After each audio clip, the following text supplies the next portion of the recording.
What's the meaning of black gold?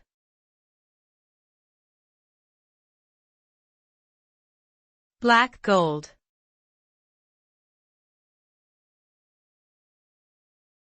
Black gold.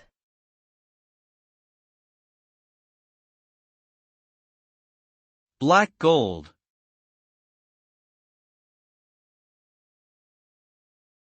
Black gold.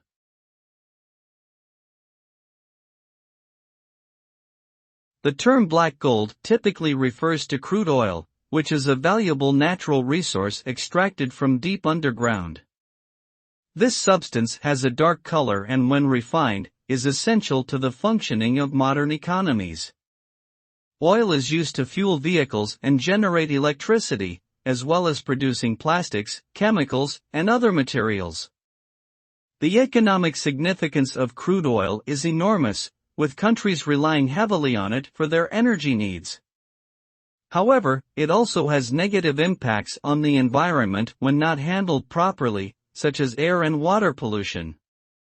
The term black gold therefore encapsulates both the value and potential harm that this resource can bring.